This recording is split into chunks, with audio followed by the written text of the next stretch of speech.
토요 묵상 말씀은 에스라 6장 13절에서 22절입니다. 다리오 왕의 조서가 내림에 유브라데강 건너편 총독 다뜨네와 스달보스네와 그들의 동관들이 신속히 준행하니라. 유다 사람의 장로들이 선지자 학개와 이또의 손자 스가랴의 권면을 따랐으므로 성전 건축하는 일이 형통한지라.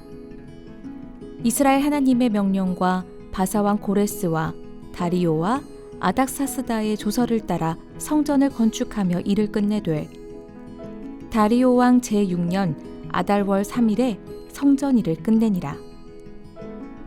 이스라엘 자손과 제사장들과 레위 사람들과 기타 사로잡혔던 자의 자손이 즐거이 하나님의 성전 봉헌식을 행하니 하나님의 성전 봉헌식을 행할 때에 수소 100마리와 순양 200마리와 어린 양 400마리를 드리고 또 이스라엘 지파의 수를 따라 숫 염소 12마리로 이스라엘 전체를 위하여 속죄제를 드리고 제사장을 그 분반대로 레위 사람을 그 순차대로 세워 예루살렘에서 하나님을 섬기게 하되 모세의 책에 기록된 대로 하게 하니라. 사로잡혔던 자의 자손이 첫째 달 14일에 유월절을 지키되 제사장들과 레위 사람들이 일제히 몸을 정결하게 하여 다 정결하매 사로잡혔던 자들의 모든 자손과 자기 형제 제사장들과 자기를 위하여 유월절 양을 잡으니 사로잡혔다가 돌아온 이스라엘 자손과 자기 땅에 사는 이방 사람의 더러운 것으로부터 스스로를 구별한 모든 이스라엘 사람들에게 속하여 이스라엘의 하나님 여호와를 찾는 자들이 다 먹고 즐거움으로 이레 동안 무교절을 지켰으니 이는 여호와께서 그들을 즐겁게 하시고 또 아수르 왕의 마음을 그들에게로 돌려 이스라엘의 하나님이신 하나님의 성전 건축하는 손을 힘있게 하도록 하셨음이었더라. 아멘.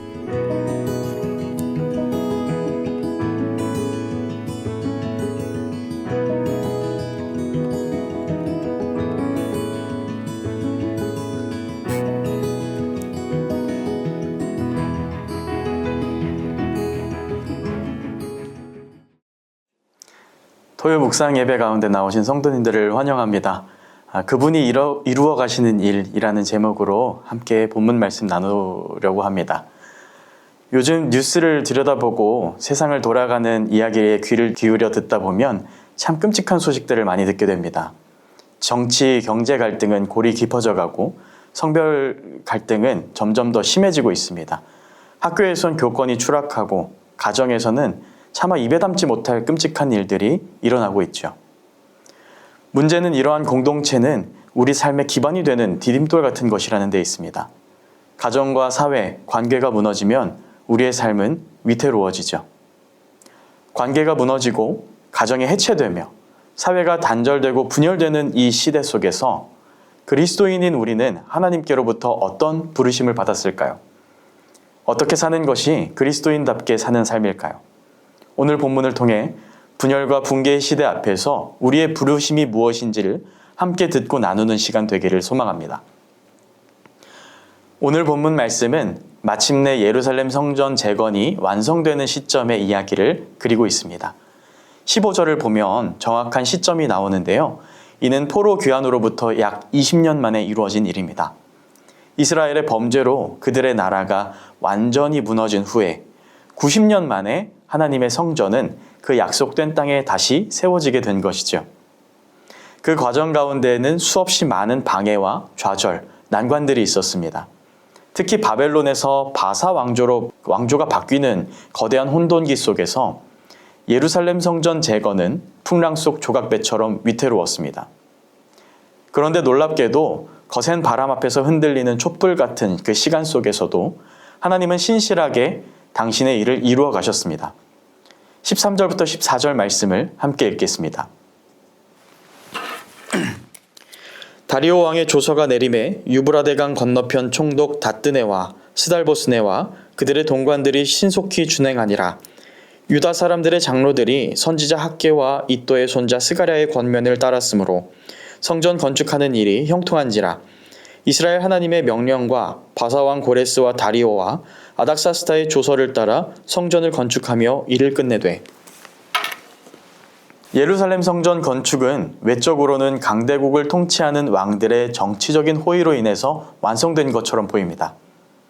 그러나 그 속에는 열강의 왕들을 손 위에 두시고 당신의 선한 뜻을 이루어 가실 도구로 사용하시는 하나님의 능력이 드러나 있습니다. 그리고 이러한 하나님의 일하심은 공동체의 회복이라는 방향성이 있음을 오늘 본문은 우리에게 보여줍니다. 하나님은 공동체의 연합을 기뻐하시는 분입니다. 그리고 그 연합에 친히 임재하시고 이를 통해 사람들에게 기쁨을 주시고 또 회복을 주십니다. 16절 말씀입니다. 이스라엘 자손과 제사장들과 레위 사람들과 기타 사로잡혔던 자의 자손이 즐거이 하나님의 성전 봉헌식을 행하니. 여기에는 즐거이라는 표현이 두드러지게 보입니다. 이는 단순한 감정적인 기쁨이 아니라 신앙적 감격을 의미합니다. 또한 봉헌이라는 단어에는 새롭게 하다, 성별하다라는 의미도 담겨 있습니다. 그러니까 성전의 재건은 단순히 무너진 건물을 다시 짓는 행위를 뛰어넘어서 신앙 공동체 안에 친히 찾아와 함께 하시고 그 안에 기쁨과 회복이 넘쳐나도록 하시는 하나님의 은혜의 일이었던 것입니다. 이렇게 하나님은 당신의 회복의 일을 주권적으로 이끌어 가시지만 여기에는 빠지지 않는 훌륭한 재료가 있음을 우리는 잊지 말아야 됩니다. 17절에서 18절 말씀 함께 읽겠습니다. 하나님의 성전 봉헌식을 행할 때에 수소 100마리와 순양 200마리와 어린 양 400마리를 드리고 또 이스라엘 지파의 수를 따라 순염소 12마리로 이스라엘 전체를 위하여 속죄제를 드리고 제사장을 그 분반대로 레위 사람을 그 순차대로 세워 예루살렘에서 하나님을 섬기게 하되 모세의 책에 기록된 대로 하게 하니라. 먼저는 순종입니다. 하나님은 모세를 통해서 이스라엘에게 율법을 주시며 그것을 지키면 당신이 이스라엘의 하나님이 되어 주시겠다 언약을 맺으셨습니다. 안타깝게도 이스라엘의 역사와 성경이 보여주듯이 이들은 율법을 온전하게 수행하지 못했습니다. 시내산 언약은 깨졌고 다윗 왕조는 몰락했습니다. 그러나 하나님은 이들을 끝내 포기하지 않으셨습니다. 이스라엘을 버리지 않으시고 주권적으로 그 약속을 이끌어 가신 것이죠. 그 강권적인 은혜가 오늘 본문 속에서 직설적으로 우리에게 드러납니다. 하나님은 성전 재건을 통하여서 다시 이스라엘과 함께 하십니다. 그리고 그 은혜 위에 이스라엘은 하나님께 순종하게 되는 것이죠. 하나님의 자비와 그로 인해서 주어지는 순종은 다시금 공동체가 회복되고 하나님 나라의 일이 이루어지는 선순환의 구조를 완성시킵니다. 두 번째로는 거룩입니다.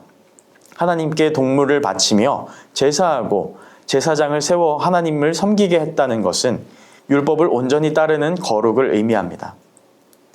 특별히 20절부터 22절에서 그리고 있는 6월절 절기는 그 자체로 그들이 구별된 자들임을 다시 한 번 더 상기하게 하는 장치입니다.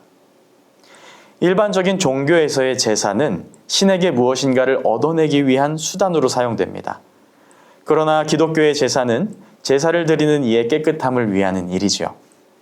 이는 하나님께서 바라시는 것이 종교적인 행위와 열심이 아닌 하나님 앞에서의 거룩과 그분을 사랑하는 마음이기 때문입니다. 하나님은 회복된 이스라엘의 거룩을 들어 사용하십니다.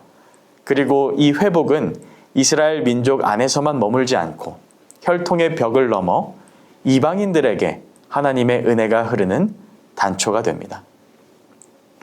결국 온 열방으로 하여금 벽을 허물고 믿음의 공동체를 이루게 하시는 하나님의 구원 계획이 거룩을 통해서 이루어지는 것이죠. 사랑하는 성도님들, 지금 저와 여러분의 공동체는 어떤 회복이 필요할까요? 오늘 본문에서 하나님께서 이루어 가시는 일들, 순종과 거룩을 통해서 기쁨과 회복의 공동체를 세워가시는 이 이야기는 오늘날 우리에게도 꼭 필요한 지혜인 줄로 믿습니다. 우리가 경험하고 있는 전방위적인 해체의 문제는 우리의 힘과 지혜, 권능으로 해결할 수 있는 것이 아닙니다. 좌초되듯이 가라앉고 있는 이 세상, 우리의 가정과 일터, 교회, 그리고 삶의 곳곳에 바로 이 하나님께서 이루어 가시는 일이 필요한 줄로 믿습니다. 하나님은 순종하며 거룩으로 세워지는 백성을 통해 기쁨과 회복의 공동체를 세우십니다. 이 사실을 잊지 않고 날마다 우리의 삶을 순종으로, 거룩으로 가득 채우기를 바랍니다. 온전한 공동체를 세우시는 하나님의 능력을 신뢰하며 우리의 순종을 온전하게 주님께 드리고 또 구별된 거룩한 삶을 사는 사랑하는 3일의 모든 성도님들 다 되시기를 소망합니다. 오늘 함께 나눈 이 말씀들과 각자의 기도 제목을 놓고 이 시간 주님 앞에 기도하며 나아가도록 하겠습니다. 함께 기도합니다. 사랑과 은혜가 충만하신 하나님 감사합니다. 오늘 이 아침에도 하나님 앞에 말씀으로 나아가며 하나님 말씀으로 우리에게 주시는 그 큰 은혜들을 누릴 수 있도록 허락하심에